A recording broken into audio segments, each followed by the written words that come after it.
Shalom semuanya, Bapak Ibu yang di rumah. Apa kabar semuanya? Sehat semua?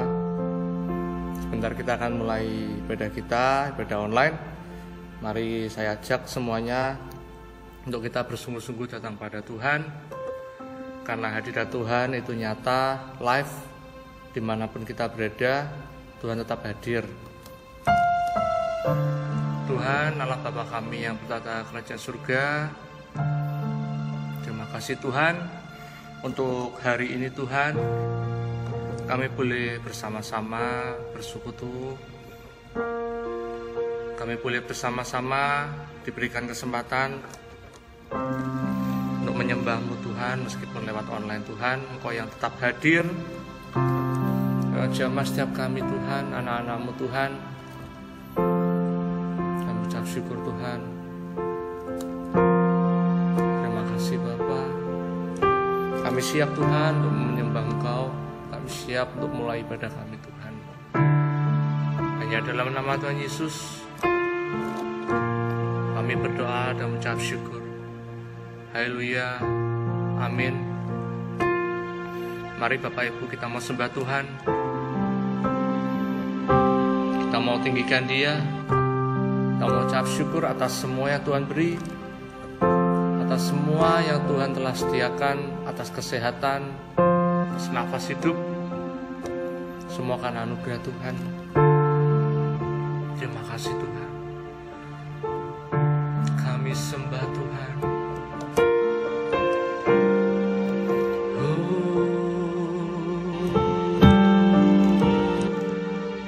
Kami sembah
Kau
sebab Kau besertaku.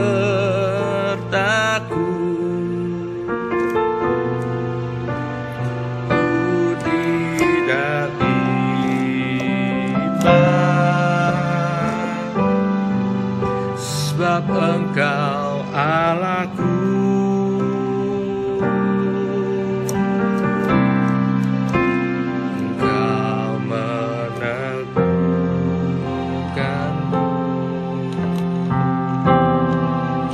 Bahkan menolongku,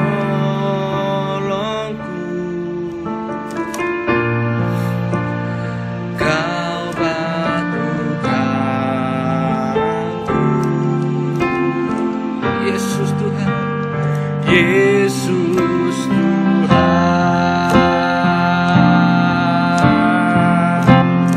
Yesus memegangku dengan tangan kanan-Mu. Yesus memberiku kemenangan,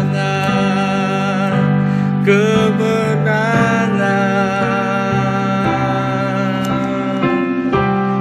Yesus memegangku dengan tangan kanan-Mu. Yesus memberiku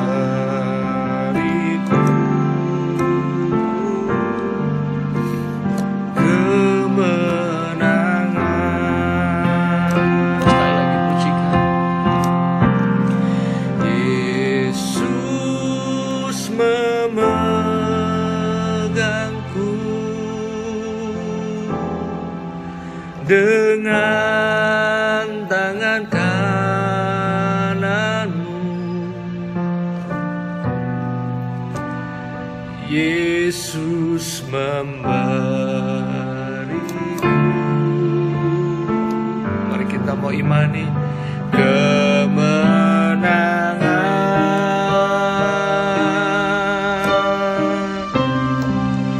Yesus memegangku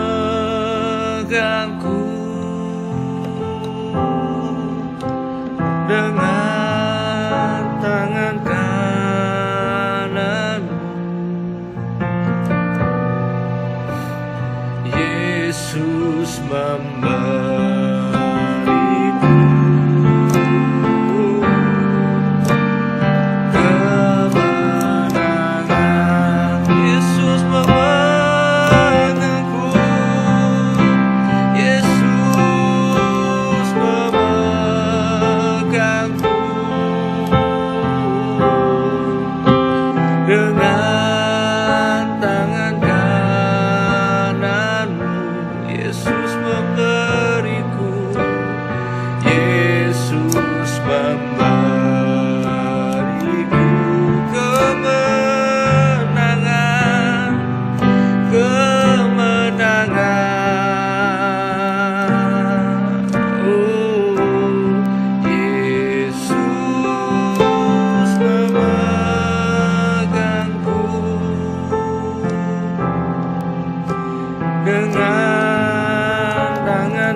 Terima kasih Tuhan,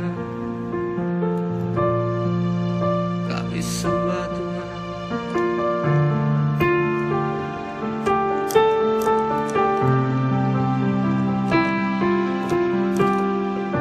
Haleluya Tuhan, terima kasih Tuhan.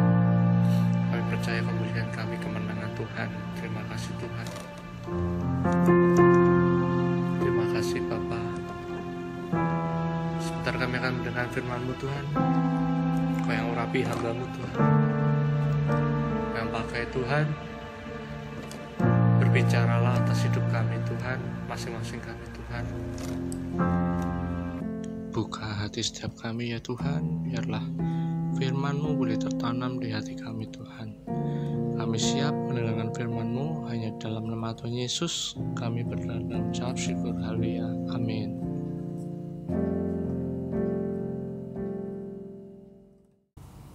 Shalom Bapak Ibu Saudara, puji Tuhan kita dapat bertemu kembali pada hari ini dan saya dapat bertemu dengan Bapak Ibu Saudara secara visual. Terima kasih banyak buat dukungan doa Bapak Ibu Saudara selama ini buat saya, buat keluarga, dan juga dukungan-dukungan yang telah diberikan kepada keluarga kami. Bapak Ibu Saudara, hari ini kita akan kembali belajar firman Tuhan dan masih dalam topik memaksimalkan umur untuk menjadi manusia Allah, ya. Bapak Ibu Saudara, saya ingin mengingatkan Anda pada beberapa pernyataan yang telah kita catat 2 minggu terakhir ini. Yang pertama, bahwa tidak satu orang pun mengetahui sampai berapa umur hidupnya, ya. Kita tidak tahu kita akan punya umur berapa Bapak Ibu Saudara. Dan mengapa kita mesti berhati-hati, ya? Karena kita ini punya tugas. Dan minggu lalu kita mencatat bahwa ada tugas, ada waktu, ya. Apakah kita akan bisa menyelesaikan tugas kita tepat pada waktunya, ya? Banyak orang ya tidak bisa menyelesaikan tugasnya sesuai dengan waktu. Kenapa, Saudara? Karena melakukan hal yang sia-sia, ya. Dan minggu lalu kita mencatat kita jangan lagi membuang-buang waktu hidup kita ini dengan melakukan hal-hal yang sia-sia, apalagi kita melakukan hal-hal yang dosa di hadapan Tuhan. Kita ini punya tugas, kita punya target untuk menjadi manusia Allah, to be man of God, ya, atau menjadi orangnya Tuhan, ya. Nah, Saudara, untuk menjadi manusia Allah, Saudara, kita telah mencatat, ya, dari Musa kita mencatat bahwa kita itu perlu didikan. Didikan yang kita perlukan itu bukan hanya didikan intelektual, tetapi kita juga perlu dididik secara mental, ya, kejiwaan kita, ya, supaya kita punya karakter yang baik. Dan terutama kita juga perlu mengalami didikan di dalam spiritual kita, bagaimana kerohanian kita perlu dibentuk oleh Tuhan. Dan berikutnya dari Musa kita belajar bahwa kita mesti rela mengalami life shifting, ya, hidup yang dirubah. Dan perubahan yang dialami oleh Musa bukan naik seperti kita catat waktu itu. Musa justru diajak Tuhan untuk turun. Dia mengalami yang dalam bahasa Inggris disebut downgraded, ya. Dia diturunkan dari seorang pangeran menjadi seorang gembala kambing domba, ya. Dan berikutnya dari Musa kita mencatat bahwa dia menjadi pribadi yang mau untuk berproses dan menerima konsekuensi dari kesalahannya, ya. Nah, mungkin Anda bisa lihat kembali, atau Anda yang belum menyaksikan rekaman kita 2 minggu yang lalu, Anda dapat melihatnya, ya. Dan minggu lalu kita belajar dari Yosua. Yosua adalah seorang petarung, ya. Dan itu melambangkan bahwa kita mesti menjadi pribadi yang mesti bertarung, ya, melawan hawa nafsu kita. Dan dari Yosua kita mencatat bahwa dia adalah satu pribadi yang mau dilatih untuk mendekati Tuhan. Nah, kita mesti juga membawa diri kita belajar untuk mendekat kepada Tuhan, Saudara. Untuk dekat kepada Tuhan, Yosua dan Musa mesti naik ke gunung, ya. Perlu perjuangan, ya. Kita tidak perlu untuk naik ke gunung, Saudara, tetapi memang mendekati Tuhan perlu usaha, perlu niat, ya. Perlu kemauan, memberi juga waktu dan tenaga, ya. Dan terakhir minggu lalu kita mencatat Yosua adalah pribadi yang menjaga dirinya tetap rendah hati, taat dan setia. Mari kita juga menjadi pribadi yang demikian. Mari kita jaga pribadi kita, diri kita untuk tetap rendah hati dan tetap taat, ya, walaupun dalam keadaan sulit, ya, kita tetap menunjukkan kesetiaan kita kepada Tuhan, ya. Kalau kita mau melakukan demikian, maka kita akan mendapatkan promosi dari Tuhan, ya. Yosua dipilih oleh Tuhan untuk menjadi pengganti Musa. Nah, hari ini kita akan belajar dengan tokoh selanjutnya, yaitu Samuel, ya. Kita akan membaca dulu 1 Samuel pasal 1 ayat yang ke-20 bersama. 2, 3. Maka setahun kemudian mengandunglah Hana dan melahirkan seorang anak laki-laki. Ia menamai anak itu Samuel, sebab katanya, aku telah memintanya daripada Tuhan. Amin, ya. Saya yakin kita mengetahui kisah tentang Samuel ini, ya, seru. Tetapi saya ingin mengajak Anda mencatat terlebih dulu mengapa kita membicarakan Samuel. Mestinya kalau kita sudah membicarakan Musa, kan, sesudah itu Yosua, kemudian kitabnya kan kitab Hakim-Hakim, mestinya kan kita bahas itu tokoh Hakim-Hakim. Dan banyak sekali tokoh-tokoh di sana. Mengapa kita tidak membicarakan mereka? Seru, yang pertama karena mereka ini, Hakim-Hakim ini adalah tokoh-tokoh yang dipanggil Tuhan secara dadakan. Mereka tidak mengalami proses pembentukan karakter, ya. Walaupun memang kalau kita baca, mereka ini orang-orang yang nampaknya hebat, tetapi kalau kita teliti, beberapa dari mereka hidupnya justru tidak berkenan. Nah, kalau kita memakai istilah Perjanjian Baru, ya, mereka ini adalah orang-orang yang mempunyai karunia-karunia Roh Kudus, ya, sehingga mereka memang tampak hebat, tetapi mereka tidak memiliki yang disebut buah roh, yaitu karakter, kepribadian yang indah di hadapan Tuhan, ya. Dan selanjutnya, kalau kita baca dengan teliti, sebenarnya hakim-hakim ini dipakai Tuhan sebagai tokoh regional saja, ya. Mereka hanya dipakai Tuhan untuk memimpin satu suku mereka saja atau beberapa suku, tidak memimpin Israel secara keseluruhan. Dan selanjutnya kalau kita baca, hakim-hakim ini dipakai Tuhan sebenarnya dalam waktu yang sementara saja, temporer, ya. Mereka hanya dipakai untuk menyelesaikan satu misi saja. Selebihnya, ya, dari beberapa mereka kesaksian hidupnya kurang berkenan setelah mereka menyelesaikan misi mereka itu, ya. Nah, karena itu Tuhan kemudian menyiapkan seorang hakim yang terakhir, yaitu Samuel, yang dipakai Tuhan untuk memimpin seluruh bangsa Israel, ya. Nah, Samuel ini kita tahu dia lahir dari rahim seorang perempuan yang sebenarnya mandul, yang bernama Hana, ya. Nah, dari doa ibu Hana inilah dan juga dari imannya lahirlah seorang anak laki-laki yang kemudian diberi nama Samuel. Nah, apa arti nama Samuel, ya? Nama Samuel, atau mestinya kita mengucapkannya adalah Shemuel, ya, adalah kontraksi dari kata Shema dan kata El. Kata Shema artinya dengar dan El maknanya adalah Allah, ya. Jadi kalau begitu nama Shemuel artinya adalah didengar El, ya. Ini bicara tentang doanya ibu Hana meminta seorang anak, ya. Tetapi nama Shemuel juga bermakna mendengarkan El, ya. Jadi kata Shema itu artinya dengar, dengar bisa mendengar atau bisa didengar, ya. Nah, itu makna dari nama Shemuel, ya. Nah, tapi kita pakai pengucapan yang sudah lazim aja, kita biasa mengucapkan Samuel, ya, kita sebut Samuel saja, ya. Nah, apa yang dapat kita catat tentang Samuel, Bapak Ibu Saudara? Yang pertama, Samuel itu adalah hidup dari Tuhan untuk Tuhan, ya. Mari kita membaca lebih dahulu 1 Samuel 1 ayat yang ke-22 bersama. 2, 3. Tetapi Hana tidak ikut pergi, sebab katanya kepada suaminya, nanti apabila anak itu cerai susu, aku akan mengantarkan dia. Maka ia akan menghadap ke hadirat Tuhan dan tinggal di sana seumur hidupnya. Amin, ya. Jadi seperti yang kita tahu, Bapak Ibu Saudara, Ibu Hana karena mandul, dia diolok-olok terus oleh istri muda suaminya, ya. Dan itu membuat hatinya sangat sedih, terluka, kecewa dan sebagainya, ya. sehingga kemudian dia berdoa kepada Tuhan ketika datang ke kemah suci, ya. Nah, oleh karena sedih hatinya itu, saudaraku, kemudian Ibu Hana berdoa kepada Tuhan supaya Tuhan memberinya seorang anak. Dan di dalam doanya itu dia berjanji kalau Tuhan memberi anak, nanti dia akan menyerahkan anak itu untuk menjadi seorang pelayan Tuhan, ya. Nah, tadi kita membaca setelah anak ini lahir, ya, dia beri nama Samuel. Hana berkata kepada suaminya, nanti kalau anak ini sudah bisa disapih, dia akan ikut ke kemah suci dan menyerahkan anaknya kepada Tuhan, ya.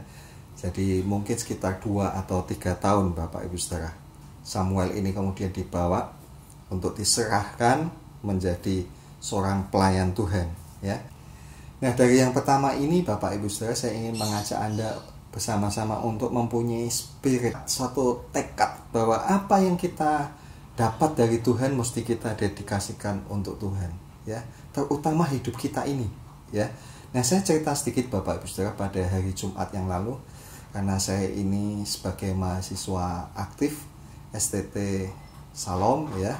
Saya diminta untuk mengikuti ibadah online pembukaan tahun ajaran baru.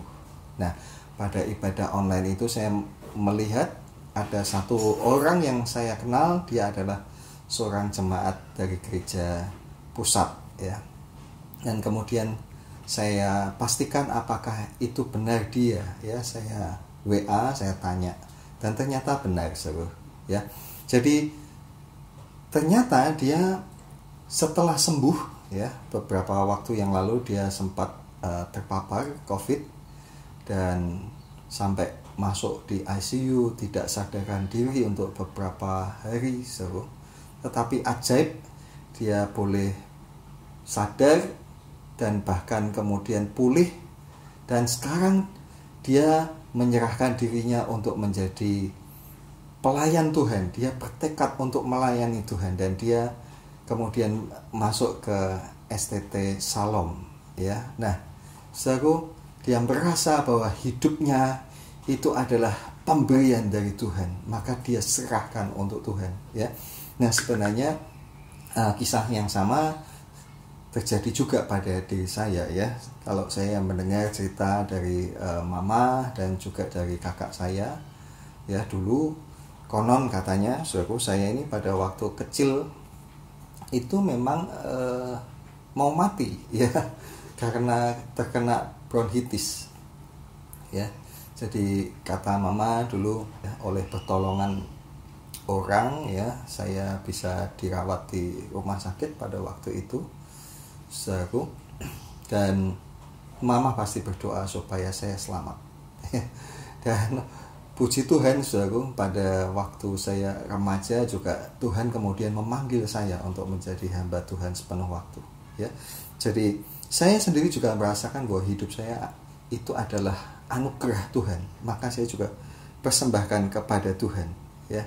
Kita mesti belajar demikian, bukan hanya hidup, saudaraku, untuk menjadi seorang hamba Tuhan seperti saya atau seperti yang tadi saya katakan, ya, mesti sekolah Alkitab, tidak, saudara. Tetapi apa saja yang kita dapat dari Tuhan, mari kita belajar untuk kita dedikasikan kepada Tuhan, ya. Memang terutama Anda yang mengalami mujizat, mengalami kesembuhan, ya, Anda mesti punya komitmen yang sungguh-sungguh, ya. Ketika Anda waktu sakit Anda berdoa, dan setelah Tuhan sembuhkan, jangan lupa apa yang kita janjikan, apa yang kita nasarkan mesti kita genapi kepada Tuhan, ya. Tuhan beri apa kepada kita, ayo kita dedikasikan kepada Tuhan. Yang kedua, Bapak Ibu Saudara, yang dapat kita catat dari Samuel adalah hidup yang melayani Tuhan. Seperti yang tadi kita baca, Ibu Hana berkata kepada suaminya, setelah anak itu dapat disapih, dia akan menyerahkan kepada Tuhan. Dan benar, setelah Samuel umur 2 atau 3 tahun, Samuel dibawa ke rumah Tuhan, ya. Kita baca 1 Samuel 2 ayat 11. Lalu pulanglah Elkana ke Rama, tetapi anak itu menjadi pelayan Tuhan di bawah pengawasan Imam Eli. 1 Samuel 2 ayat 18-19. Adapun Samuel menjadi pelayan di hadapan Tuhan, ia masih anak-anak yang tubuhnya berlilitkan baju efod dan dari kain lenan. Setiap tahun ibunya membuatkan dia jubah kecil dan membawa jubah itu kepadanya apabila ia bersama-sama suaminya pergi mempersembahkan korban sembelian tahunan. Amin. Jadi bukan kiasan, saudaraku, tetapi betul-betul Samuel ini masih kanak-kanak, masih sangat kecil, umur 3 tahun ya. Kalau kita anak 3 tahun mungkin kita bawa dia ke playgroup ya, tapi Samuel ini umur 3 tahun dibawa ke hadapan Imam Eli, diserahkan untuk menjadi pelayan Tuhan, menjadi imam Tuhan pada usia yang masih sangat dini ya, umur 3 tahun. Luar biasa, saudaraku. Jadi kita dari catatan ini saya ingin mengajak Bapak Ibu Saudara untuk apa? Kita mesti punya hidup yang selalu melayani Tuhan, Bapak Ibu Saudara ya. Walaupun mungkin ya dalam pandemi sekarang ini kita memang ibadahnya ibadah online, tetapi bukan berarti Anda tidak bisa melayani Tuhan atau tidak perlu melayani Tuhan ya. Mungkin Anda berpikir ya sementara kita tidak usah melayani lah, wong kita toh ibadahnya online ya. Biar yang melayani Pak Sandy saja ya. Anda berpikir begitu, itu saya duga karena Anda berpikir bahwa pelayanan itu hanya bicara soal berkhotbah atau memimpin pujian ya, atau memainkan alat musik. Tidak, Bapak Ibu Saudara. Ada banyak macam pelayanan sebenarnya yang dapat Anda lakukan ya. Misalnya saja yang paling sederhana adalah Anda bisa menjadi pendoa syafaat. Apa itu pendoa syafaat? Orang yang berdoa untuk orang lain ya. Anda dapat berdoa untuk saya ya, Anda doakan saya supaya saya diberikan kekuatan, kesehatan, dan juga lebih penting lagi Anda doakan supaya Tuhan menyatakan rahasia-rahasia firman kepada saya, supaya dari hal itu nanti saya dapat sampaikan firman Tuhan kepada Anda. Nah, Anda juga dapat berdoa untuk saudara-saudara kita yang saat ini sedang sakit ya, teman-teman kita, mungkin sanak famili kita yang juga mungkin terpapar. Doakan mereka supaya cepat sembuh ya. Anda juga dapat berdoa untuk bangsa dan negara kita. Dan satu hal, saudaraku, yang kita juga perlu doakan adalah supaya banyak orang, saudaraku, yang belum percaya Tuhan boleh percaya Tuhan. Saudaraku, saya mendengar banyak sekali kesaksian cerita bahwa ada orang-orang yang dari luar kita, mereka saat ini percaya kepada Tuhan Yesus. Ya, satu hal yang sangat luar biasa. Nah, saudara, apalagi Anda juga dapat melayani saudara-saudara kita yang saat ini sedang sakit, yang harus isolasi mandiri di rumah mereka ya. Misalnya Anda mengirim untuk mereka makanan, atau Anda dapat memberi kepada mereka hal apa yang mereka perlukan ya. Karena mereka tidak dapat keluar rumah, Anda bantu mereka ya untuk mendapatkan apa yang mereka perlukan. Nah, kepada saudara-saudara yang sudah sembuh dari sakit ya, cobalah Anda mulai bersaksi ya. Gunakan pengalaman Anda untuk membesarkan hati saudara-saudara kita yang sedang sakit ya. Dan juga doakan mereka ya.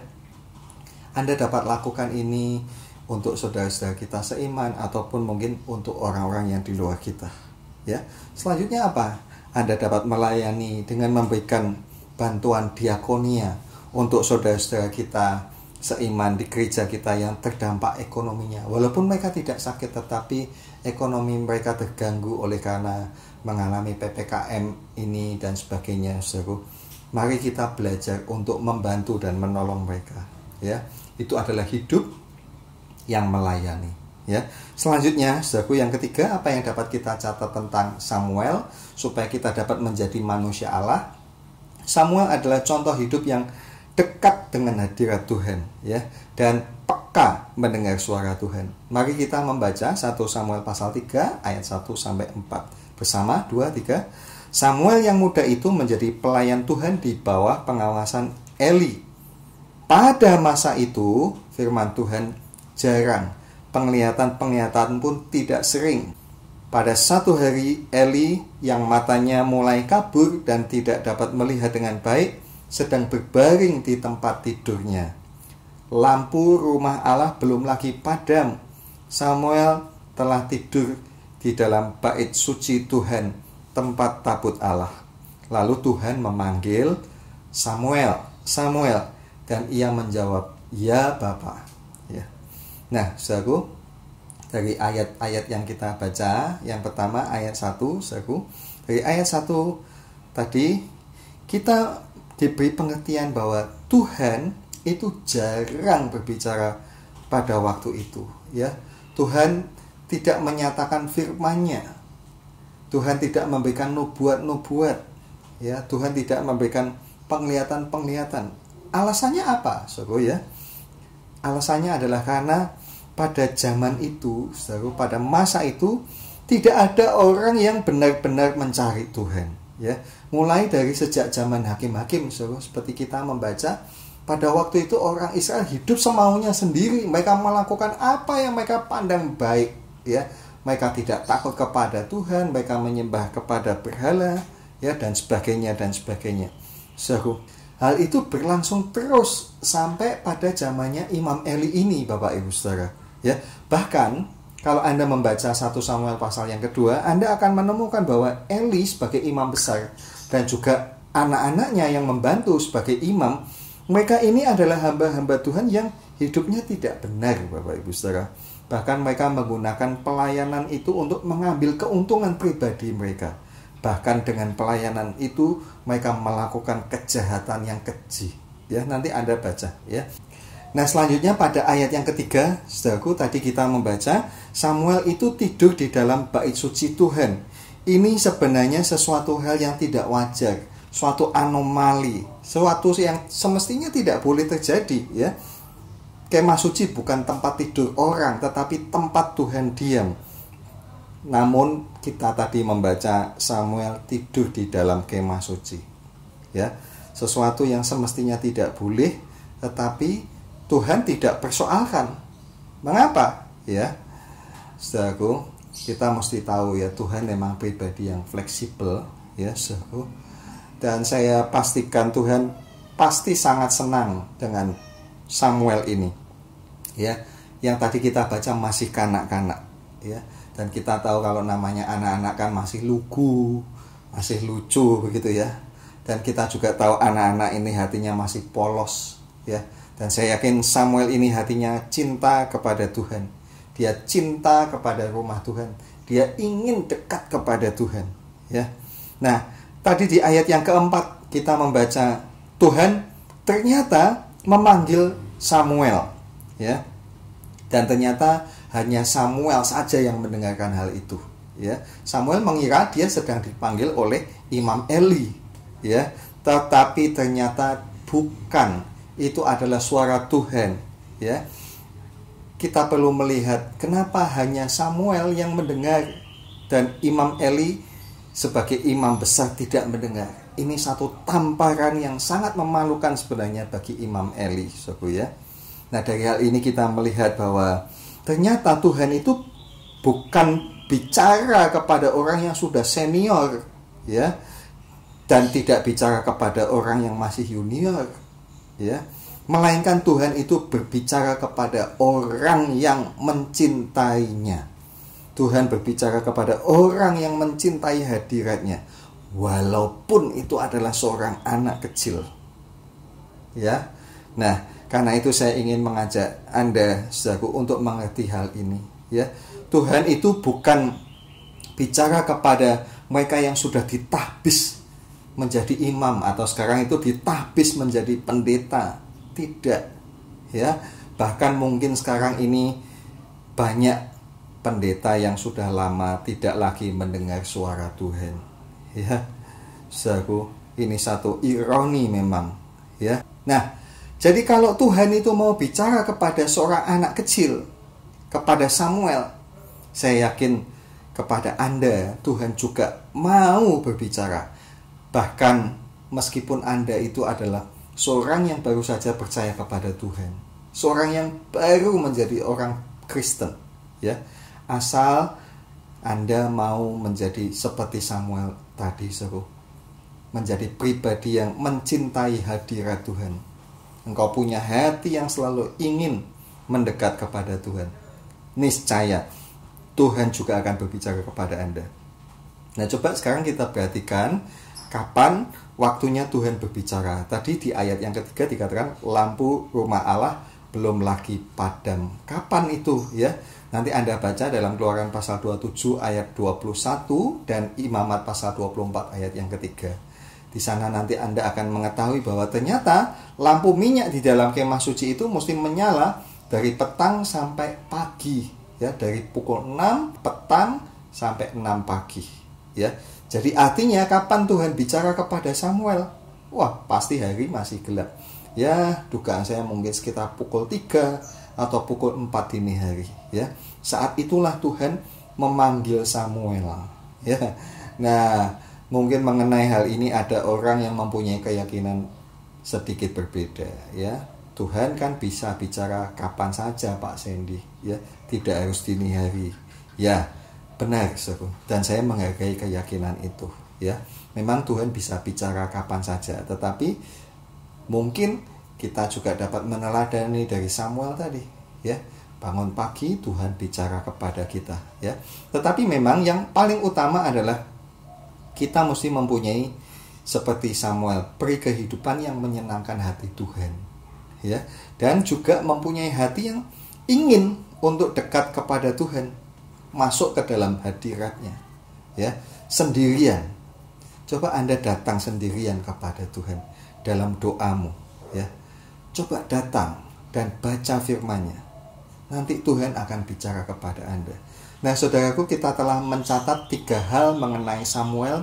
Bagaimana dari kehidupannya kita belajar menjadi manusia Allah, menjadi man of God, menjadi orangnya Tuhan. Yaitu yang pertama, tadi saudara kita mencatat bahwa Samuel itu adalah hidup dari Tuhan untuk Tuhan.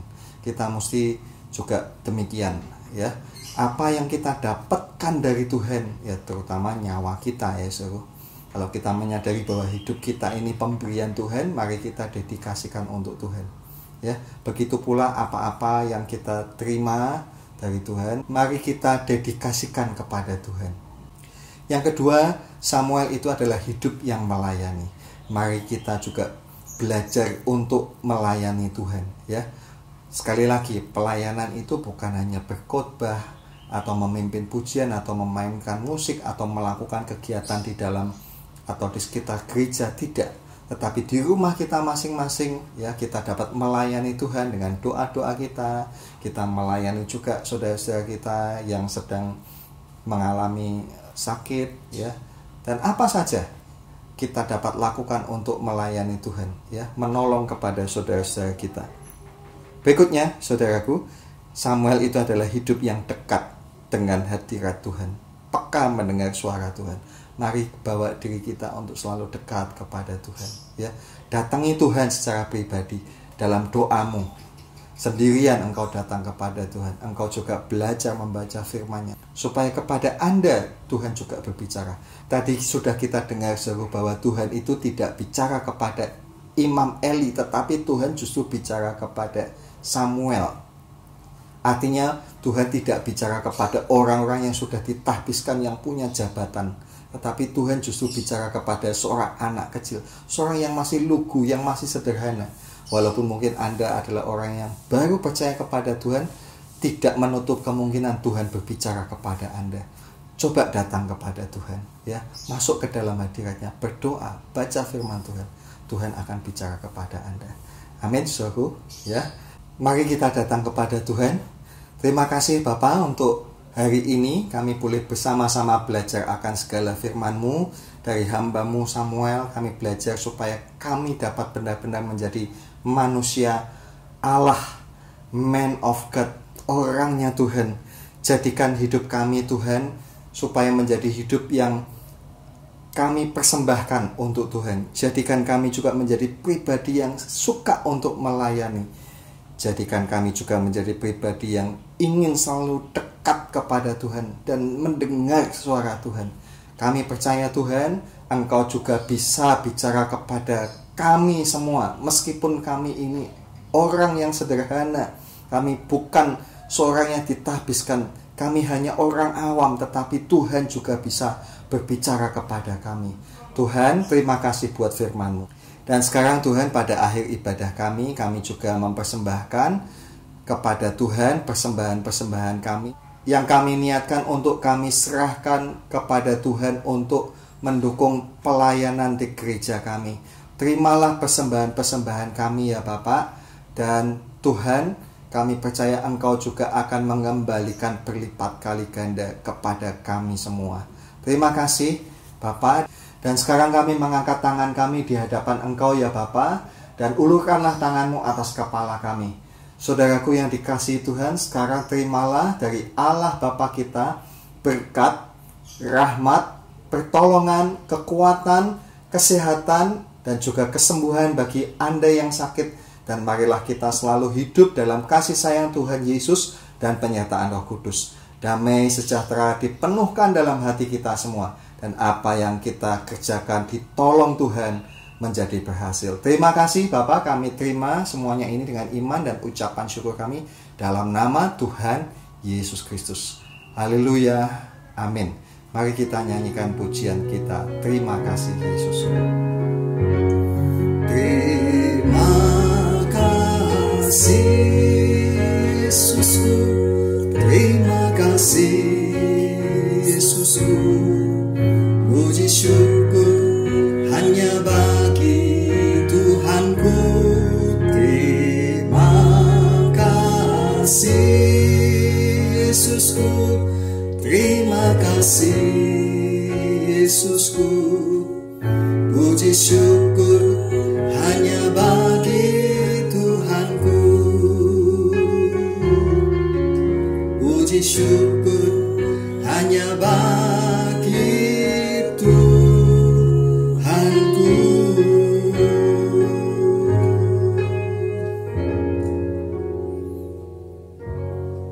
Tuhan Yesus memberkati. Sampai jumpa lagi pada ibadah selanjutnya.